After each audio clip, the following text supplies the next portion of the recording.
This channel does not promote any violent, harmful, or illegal activities. All content provided by this channel is meant for an educational purpose only.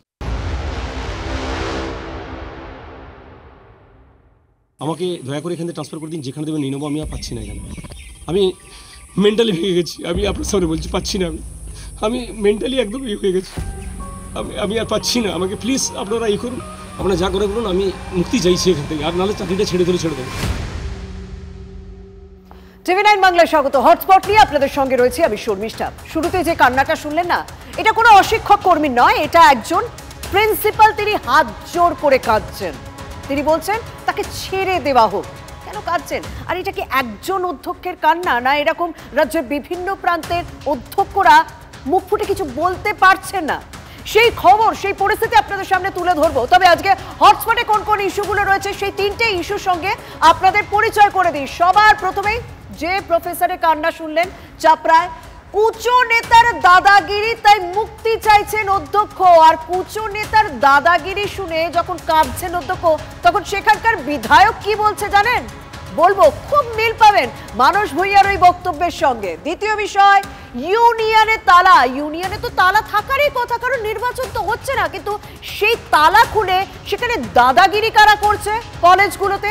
আসল ছবি, জেলার বিভিন্ন প্রান্তের ছবি আপনাদের সামনে তুলে ধরবো। তৃতীয় বিষয় কি, নতুন ক্যাপ্টেনের বার্তা। দেখুন 26 আর এক বছরও বাকি নেই। তো এই এক বছর আগে শ্রমিক ভট্টাচার্য তিনি যখন দায়িত্ব নিচ্ছেন, স্বাভাবিকভাবে প্রচুর চ্যালেঞ্জের মুখে তাকে পড়তে হবে। সেই সমস্ত বিষয় নিয়ে আপনাদের সামনে আসবো। তবে সবার প্রথমেই আমরা চাপড়ার দিকে নজর রাখি। আমার সিকিউরিটি বলছে, স্যার আপনাকে জীবন্ত নিয়ে যাবো, ভাবতে পারিনি, প্রচুর মেরেছি আপনাকে। প্রিন্সিপালের জায়গা যদি আমার নিজের বাবা হতো, তাই তো মারতাম।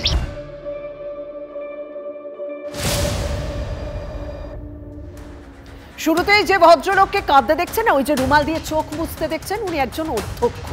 শুভাশিস পান্ডে ওই ভদ্রলোকের নাম। নদিয়ার চাপড়া সরকারি জেনারেল ডিগ্রি কলেজের প্রিন্সিপাল। 2021 থেকে এই কলেজে তিনি প্রিন্সিপালের দায়িত্ব রয়েছেন, কিন্তু যে অভিজ্ঞতার সামনে তাকে এই মুহূর্তে পড়তে হয়েছে সেটা আগে কখনো হয়নি।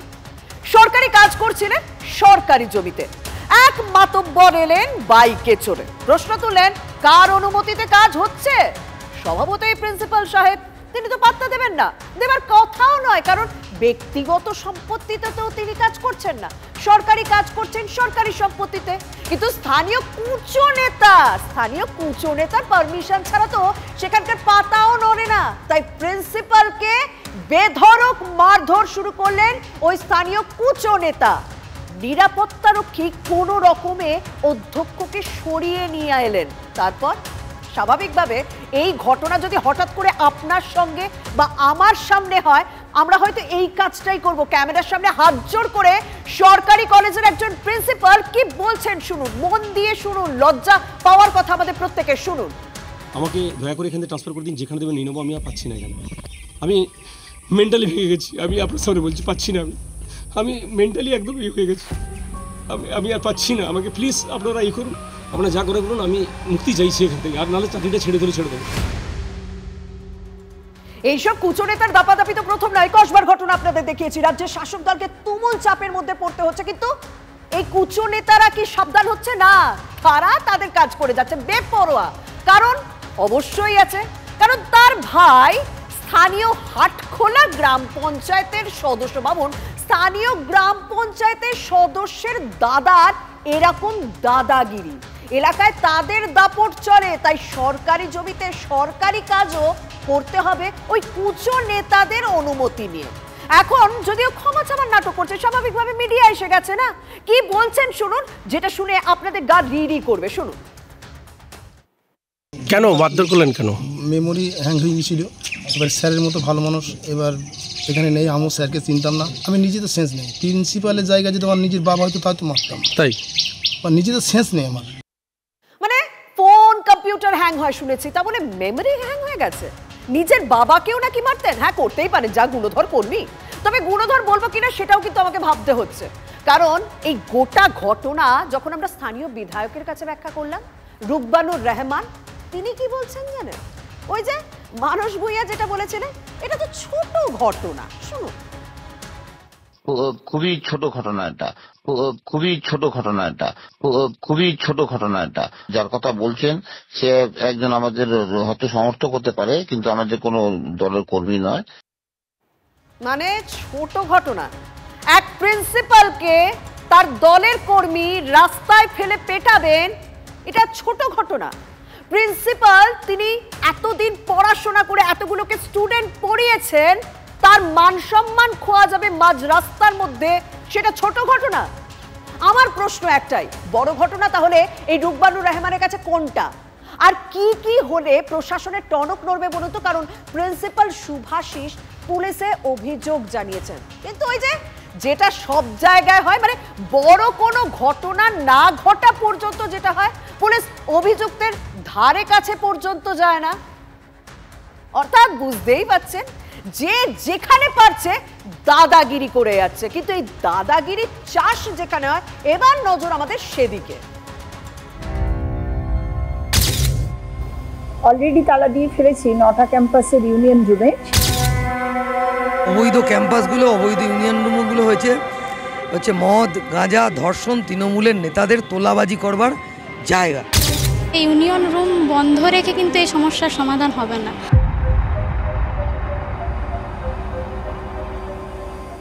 সব দাদাগিরির একটাই বিষয় জানেন, আদতে কোনো দাদার হাত মাথায় আছে কিনা, কিংবা নিজের পক্ষে ভাইয়ের হাত মাথায় আছে কিনা। যাই হোক, এবার কলেজগুলোর ইউনিয়ন রুমের দিকে তাকাই। অনেকেই বলেন সেখানে নাকি ভবিষ্যতে দাদাদের চাষ হয়। মমতা বন্দ্যোপাধ্যায়ের একটা বক্তব্য শুনিয়ে বরং আমি এই সেগমেন্টটা শুরু করি। দেখুন, ছাত্রদের নির্বাচনটা হওয়া উচিত, পুজোটা হয়ে যাক, তারপরে আমরা নির্বাচনগুলো আস্তে আস্তে করিয়ে দেবো। মুখ্যমন্ত্রীর এই বক্তব্য গত বছরে তৃণমূল ছাত্র পরিষদের প্রতিষ্ঠা দিবসে মমতা বন্দ্যোপাধ্যায় পরিষ্কার ঘোষণা করে দিয়েছিলেন সে বছর পুজোর পরে রাজ্যের সমস্ত কলেজ এবং বিশ্ববিদ্যালয়ে ছাত্র সংসদ নির্বাচন হবে। কিন্তু এক বছর তো হতে চললো, ভোট তো এখনো হলো না। এর মধ্যে আবার কসবার ঘটনা ঘটলো, আর ইতিমধ্যেই আদালত কি নির্দেশ দিয়ে দিল? নির্বাচন না হলে কলেজে ইউনিয়ন রুম বন্ধের নির্দেশ দিয়েছে হাইকোর্ট। কলেজে ছাত্র সংসদের নির্বাচন কবে হবে? রাজ্যের কাছে হলফনামা চেয়েছে আদালত। যদিও এর আগেও কিন্তু এ বিষয়ে রাজ্যের কাছে হলফনামা চেয়েছিল আদালত, কিন্তু কাজের কাজ কিচ্ছু হয়নি, সেটা দেখছেন। 16 জুলাই মামলার পরবর্তী শুনানি রয়েছে। তবে রাজ্যের একাধিক কলেজে তো ইউনিয়ন রুম খোলা রয়েছে, সেটাই আসল ছবি। যে চারিদিকে ছবিগুলো দেখছেন না, এই বেশিরভাগ জায়গায় কিন্তু ইউনিয়ন রুম খোলা রয়েছে, আর সেখানে যেন রাজ্যের শাসক দলের অলিখিত অধিকার রয়েছে। দেখুন, আমি বলে দিলাম, কোনো রকম ছবি দেখালাম না, কোনো রকম প্রুফ আপনাদের সামনে তুলে দিলাম না, সেটা তো হতে পারে না। আরামবাগ কলেজের ছবিটা দেখুন, ছবিটা দেখুন, দেখছেন ছাত্র সংসদের ভবন, এটা আরামবাগ কলেজ। ইউনিয়ন রুমের ভিতর চলছে 21শে জুলাইয়ের বৈঠক, সেখানে আবার সাংসদ নিজে উপস্থিত রয়েছেন। তবে এটারও যুক্তি তিনি দিয়েছেন, মানে ছাত্র সংসদের নির্বাচন হচ্ছে না, কিন্তু ইউনিয়ন রুম খোলা রয়েছে, সেখানে রাজ্যের শাসক দলের একটা অলিখিত উপস্থিতি এবং তারা সেখানে বৈঠক করছেন। সাংসদ কি বলছেন, একবার তার বক্তব্যটা শুনুন। আমার মনে হচ্ছে যে যদি আমি আর একবার কলেজে ভর্তি হতে পারতাম তো ভালো লাগতো। পুরাতন স্মৃতি মনে পড়ছে। আমার মনে হচ্ছে যে যদি আমি আর একবার কলেজে ভর্তি হতে পারতাম তো ভালো লাগতো। পুরাতন স্মৃতি মনে পড়ছে। সত্যি কলেজে গেলে আমরা প্রত্যেকেই আবেগপ্রবণ হয়ে যাই না, কিন্তু এই আবেগটাই হয়তো প্রাক্তনীদের ক্ষেত্রেও কাজে লাগে জানেন। তাই তারা কলেজের মায়া কিছুতে কাটাতেই পারেন না, যে কারণে ভোট ছাড়া ছাত্র সংসদের রুমে দেখা যায় প্রাক্তনীদেরও, তাদের দাদাগিরিও দেখা যায়। কিন্তু ভোট ছাড়া কি কোনো ছাত্র সংসদ তৈরি হয়? মানে তাহলে ছাত্র সংসদের রুমটা খোলা কেন? এবার আপনাদের একটুখানি মানে তথ্য তুলে ধরি, মানে সবকিছু বলে যাচ্ছি তা আসল তো হয় না, মানে কিছু তথ্য আপনাদের সামনে দিতে হবে। 2005 সালে গঠিত লিঙ্গ কমিশনের সুপারিশ অনুযায়ী ছাত্র সংসদের মেয়াদ হতে পারে সর্বোচ্চ 2 বছর, যেখানে আমরা দেখলাম কলকাতা বিশ্ববিদ্যালয় এবং তার আওতায় থাকা কলেজগুলিতে 2017 সালে ছাত্র নির্বাচন হয়েছে। আর যদি আমি প্রেসিডেন্সি বিশ্ববিদ্যালয়ের দিকে তাকাই, সেখানে 2019-এ এবং যাদবপুর বিশ্ববিদ্যালয়ে 2020 সালে শেষবার ছাত্র সংসদ নির্বাচন হয়। তারপর থেকে কোনো কলেজ বা বিশ্ববিদ্যালয়ে ছাত্র সংসদ নির্বাচন হয়নি। বছরের পর বছর ধরে শাসক দলের ছাত্র সংগঠনের নেতারা ছাত্র সংসদের নাম করে সেখানে মৌরসি পাট্টা চালিয়ে যাচ্ছে। তাই প্রশ্ন, কলেজে কলেজে দাদাতন্ত্রের শেষ কোথায়? আদৌ শেষ হবে? ছাত্র সংসদ তো নির্বাচন হচ্ছে না, কলেজ পরিচালনা ও শিক্ষা ব্যবস্থার সঙ্গে যুক্তরা তারা কি বলছেন? এই ইউনিয়ন রুমে তালা লাগানোই একমাত্র পথ, কি বলছেন শুনুন। ইউনিয়ন যে ঘরগুলি আছে আপাতত বন্ধ করে দেওয়া উচিত। কলেজ আওয়ার্সের পরে মানে কলেজে কারোর থাকার কোনো দরকার নেই। ইউনিয়ন রুম বন্ধ করে তো আমি আধিপত্যবাদ সরিয়ে দিতে পারবো না। অবিলম্বে ছাত্র সংসদের নির্বাচন করা হোক, যাতে গণতান্ত্রিক পদ্ধতিতে নির্বাচিত ছাত্র সংসদ তার ক্ষমতা দখল করে। অলরেডি তালা দিয়ে ফেলেছি 9টা ক্যাম্পাসের ইউনিয়ন রুমে, সে খবরটা কোর্ট জানতো না, কোর্টকে জানানো হয়েছে এবং স্বাভাবিকভাবে আমার মনে হয় খানিকটা তো বটেই সাহায্য করেছে সিদ্ধান্তটা নিতে, যে অন্যান্য কলেজগুলো যেগুলো পশ্চিমবঙ্গে যে কলেজগুলো রয়েছে সেই কলেজগুলোর ইউনিয়ন রুমেও তালা দিয়ে দিতে, কারণ ইউনিয়ন কেউ এখন হোল্ড করে না। দেখুন, তালা লাগানোই যে ইউনিয়ন রুমগুলো বন্ধ করার জন্য একমাত্র পথ সেটা তো বুঝলাম, কিন্তু সেটা যে মাত্র গুটি কলেজে নিয়ম মানা হচ্ছে সেটাও আমরা দেখাচ্ছি। সেটা ছবি এবং ঘটনাক্রম শুনলেই বোঝা যায়। এত নিয়ম যদি মেনেই চলা হতো তাহলে তো আইন কলেজের এই মনোচিত্রা তৈরিই হতো না। দেখুন, এগুলো আমি বলছি না, ইউনিয়ন রুমগুলো আদতে কি কাজে লাগছে বর্তমানে সেটা জেলার বিভিন্ন কলেজের সঙ্গে যারা যুক্ত রয়েছে তাদের কাছেও আমরা পৌঁছে গিয়েছিলাম। দেখুন তো আদতে জেলায় কি কি হচ্ছে। অবৈধ ক্যাম্পাসগুলো, অবৈধ ইউনিয়ন রুমগুলো হচ্ছে মদ, গাঁজা, ধর্ষণ, তৃণমূলের নেতাদের তোলাবাজি করবার জায়গা। পড়াশুনো শেষ হয়ে গেছে 10 বছর আগে, কিন্তু এখনও জিএস সেজে বসে আছে কলেজের ভেতর, কারণ ছাত্র সংসদ নির্বাচন হয়নি। দীর্ঘদিন ছাত্র সংসদ নির্বাচনকে বন্ধ রেখে এই কারবারটা তৈরি করা হয়েছে স্রেফ ভাইপোর ক্রাইম সিন্ডিকেট গোটা রাজ্যের ক্যাম্পাসে ক্যাম্পাসে যাতে ছড়িয়ে দেওয়া যায় তার জন্য। দেখুন, আমরা কিন্তু ছাত্র সংসদ বা ইউনিয়ন রুমের বিরোধী নয়, কারণ সেটারও প্রয়োজন রয়েছে। যে কারণে আদালতও প্রশ্ন করেছে যে ছাত্র সংসদে যদি না থাকে তাহলে অ্যান্টি র্যাগিং কমিটির গুরুত্ব কোথায়, স্টুডেন্টরা সমস্যায় পড়ে তারা কোথায় যাবে, সেক্ষেত্রে পড়ুয়ারা কি বলছেন একবার শুনুন। ইউনিয়ন রুম বন্ধ করে নয়, দ্রুত গণতান্ত্রিক পদ্ধতিতে ছাত্র সংসদ নির্বাচন করে সেই ছাত্র সংসদ যারা জয়লাভ করবে তারা সেই ছাত্র সংসদে বসবে। ইউনিয়ন রুম বন্ধ রেখে কিন্তু এই সমস্যার সমাধান হবে না, কারণ আমরা দেখছি বিভিন্ন কলেজগুলোতে রাজ্যের যে থ্রেড কালচার চলছে, নোংরা সংস্কৃতি চলছে। ওই ইউনিয়ন বন্ধ করে আমরা গণতান্ত্রিক পদ্ধতিতে যে ছাত্র সংসদ নির্বাচন করে যাতে কলেজগুলিতে সুস্থ সংস্কৃতির পরিবেশ বজায় থাকে। দেখুন, এত কিছুর পর আমাদেরও প্রশ্ন, অন্তত পড়ুয়ার স্বার্থে কি কলেজগুলিতে নির্বাচন হবে, তার সময় কথা বলবে। আর যখন সময়ের কথা বলছি তখন আমাদের একেবারে 26-এর দিকেই নজর রাখতে হবে, কারণ সব সময়ের উত্তর পাওয়া যায় 26-এই, পাওয়া যাবে 26-এ, কারণ রাজ্য বিধানসভা নির্বাচন আর সেই নির্বাচনে 1 বছরও বাকি নেই। আর এই সময় রাজ্য বিজেপির ব্যাটনকে ধরলেন শ্রমিক ভট্টাচার্য। দেখুন, চ্যালেঞ্জ তো অবশ্যই রয়েছে তার সামনে, আর এখানেই কি কেন্দ্রীয় নেতৃত্ব শ্রমিকের এই অজাত শত্রু কারিশমাটা কাজে লাগাতে চাইছেন? দেখুন, আমরা কিছু বলছে না, বলছে ছবি। প্রথমে ছবিটা দেখুন। আজকের অনুষ্ঠানে না সামনের সারিতে এমন অনেকজনকে দেখা গেল যাদেরকে গত বেশ কয়েকটি বিজেপির অনুষ্ঠানে দেখাই যায়নি। প্রবীণ নেতাদের দেখা গেল। তাহলে কি এবার বিজেপির মধ্যে নবীন প্রবীণ মেলবন্ধন শুধুমাত্র শ্রমিকের অপেক্ষা, মানে থুড়ি সময়ের অপেক্ষা? নতুন মানুষ পার্টিতে না এলে পার্টি বাড়বে না। সমাজের সর্বস্তরের মানুষের প্রয়োজন আছে। কুমোরটুলি থেকে অর্ডার দিয়ে আমরা মানুষ তৈরি করে নিয়ে আসতে পারবো না। আর যারা নতুন এসেছেন তারাও মনে রাখবেন, ওই পুরনো মানুষগুলো পরাজয় নিশ্চিত জেনেও, জমানত বাজেয়াপ্ত হবে জেনেও, যারা পতাকাটা ধরে রেখেছিলেন, প্রদীপ জ্বালিয়ে রেখেছিলেন, তার জন্যই এই অবস্থা তৈরি হয়েছে। বিজেপি হচ্ছে খাঁটি সোনা, তাতে নতুন পুরনো বলে কিছু হয় না। সকলে মিলে একসাথে কাঁধে কাঁধ মিলিয়ে আমরা লড়াই করব। দেখুন, সুকান্ত মজুমদার এবং শ্রমিক ভট্টাচার্য দুজনের সঙ্গে বিজেপির দীর্ঘদিনের সম্পর্ক, এমনকি দুজনের সঙ্গেই না ব্যাকগ্রাউন্ডে বলা হয় আরএসএস ব্যাকগ্রাউন্ড তাদের রয়েছে। কিন্তু আজকে যখন এই অনুষ্ঠান মঞ্চ চলছিল তখন একজনকে চোখ ভীষণ করে খুঁজছিল, আপনাদের চোখও হয়তো খুঁজেছে, সেটা হচ্ছে দিলীপ ঘোষ। সেই দিলীপ ঘোষ কোথায় ছিলেন আজকে? এই মঞ্চে তো তাকে দেখা গেল না। আমরা তাকে খুঁজে বার করেছি, তাকে বহুদূরে বসে ডুগডুগি বাজাতে দেখা গেল। ডুগডুগি বাজাচ্ছেন দিলীপ ঘোষ।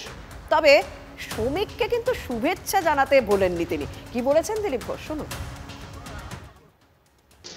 তিনি সংগঠন জানেন, সংগঠন এক একজনকে তার যোগ্যতা অনুযায়ী সেই কাজটা দেয়। আমার মনে হয় শ্রমিক ভট্টাচার্যের মতো নেতা, সব ধরনের অভিজ্ঞতা আছে, তিনি সব কাজ করতে পারেন। তিনি হচ্ছেন আমাদের টিমের ক্যাপ্টেন। পার্টি যখন যে কাজ দেবে করব, নাহলে ব্যারাকে আছি, জনসম্পর্ক করছি, বাজনা বাজে যুদ্ধে নেমে পড়ব। অর্থাৎ রাজনীতি থেকে একেবারে দূরে গিয়ে ডুগডুগি বাজাচ্ছেন দিলীপ ঘোষ। আর দিলীপ ঘোষ কি বলছেন, যে তিনি একটা শুধুমাত্র অপেক্ষায় রয়েছেন, ময়দানে আছেন, সাইডে রয়েছেন, বারাকে রয়েছেন, যুদ্ধের সময় এলেই ময়দানে নেমে পড়বো। দেখুন, ভোটে আসন সংখ্যায় শ্রমিক দিলীপকে টপকাতে পারেন কিনা, কিংবা দিলীপ ঘোষের রাজনৈতিক ভবিষ্যৎ কি হতে চলেছে, এসবের মধ্যে আমরা পড়তে চাই না, মাঝে মাঝে দর্শক হয়ে যেতে হয়। শুভেন্দু অধিকারীও কিন্তু তাই করলেন, মানে আজ কিন্তু তাকেও নতুন পুরনো দ্বন্দ্বে পড়তে দেখা গেল না। আজ মঞ্চ থেকে তিনি কি বার্তা দিলেন, তিনি বলেন হিন্দু ভোট এক কাট্টা করতে হবে, সেই শপথটাই নিলেন তিনি। শক্তিশালী সংগঠন, হিন্দু জনতার সংযুক্তিকরণ এবং সংকল্পপত্র নিয়ে আমরা নামবো। 4 থেকে 5% ভোটের দরকার আছে। গত লোকসভা ভোটে 68% হিন্দু ভোট দিতে গেছে। আপনারা এখন থেকে বুথকে শক্তিশালী করুন।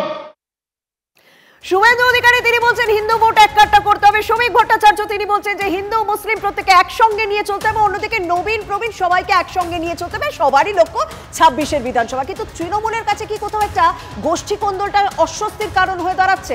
মন্তেশ্বরে তো আজকে আমরা কি দেখলাম, গ্রন্থাগার মন্ত্রী সিদ্দিকুল্লাহ চৌধুরী তিনি যখনই পৌঁছলেন তাকে গো ব্যাক স্লোগান দেওয়া হলো, কালো পতাকা দেওয়া হলো। আর এটা কারা দিচ্ছে? তৃণমূলেরই একাংশ দিচ্ছে। তৃণমূলেরই পঞ্চায়েত সমিতির সভাপতির উস্কানিতে হামলা করা হয়েছে। সিদ্দিকুল্লাহ চৌধুরী মন্ত্রী তিনি এই অভিযোগ করছেন। শুনুন, তার গাড়ির কাঁচও পর্যন্ত ভেঙে দেওয়া হয়েছে। অর্থাৎ গোষ্ঠীদ্বন্দ্বটা কোথাও অস্বস্তিতে ফেলবে না তো রাজ্য নেতৃত্বকে তৃণমূলের? সেটা স্বাভাবিকভাবে প্রশ্ন উঠছেই। আগামী 10 তারিখে কলকাতায় মিছিল বের করব। যদি থানার আইসির বিরুদ্ধে অ্যাকশন না হয়, আহমদ গুন্ডা বাহিনী যারা রেখেছে বড় বড় ডান্ডা পুলিশের সামনে গাড়িতে মারছে, আইসি দাঁড়িয়ে এত বড় 5 কেজি ওজনের ইট আমার কাঁচ ভেঙে দিল। আমি নিজে অনুভব করছি, আমাদের নিরাপত্তা যদি পুলিশ না দিতে পারে তো সাধারণ মানুষের দেবে কি করে? আমি এ কথা বলেছি, রাজ্যে জেলায় সব জায়গায় বলবো। আগামী 10 তারিখে প্রচন্ডভাবে প্রতিবাদ হবে কলকাতায়।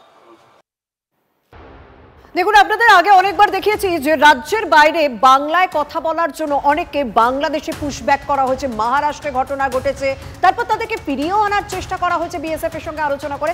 ওড়িশাতেও জানেন তো এরকম ঘটনা ঘটেছে, যে কারণে ওড়িশায় বাংলার পরিযায়ী শ্রমিকদের উপর যে অত্যাচারের ঘটনা ঘটছে তার অভিযোগ জানিয়ে, প্রতিবাদ জানিয়ে ওড়িশার মুখ্য সচিবকে চিঠি দিলেন এই রাজ্যের মুখ্য সচিব মনোজ পান্ত। বাংলায় কথা বলায় বাংলাদেশি ভেবে ওপারে ফেরত পাঠানোর অভিযোগ রয়েছে। এমনকি এই নিয়ে বিধানসভায় দাঁড়িয়ে সরব হতে দেখা গিয়েছে মুখ্যমন্ত্রী মমতা বন্দ্যোপাধ্যায়কে। আর কোন জায়গায় সব থেকে বেশি সমস্যা হচ্ছে, বিশেষ করে পারাদীপ, বালাসোর, মালকানগিরি, কটক ও ভদ্রকের মতো জায়গায় এই ধরনের ঘটনায় উদ্বিগ্ন বাংলার সরকার। যথাযথ ব্যবস্থা নেওয়ার জন্য আবেদন করছে রাজ্য সরকার। এই সংক্রান্ত সমস্ত খবর আপনাদের সামনে তুলে ধরলাম। তবে হটস্পট আজ এখানেই শেষ করছি। আর অন্যান্য খবরের জন্য নজর রাখুন TV9 বাংলায়, সঙ্গে থাকুন।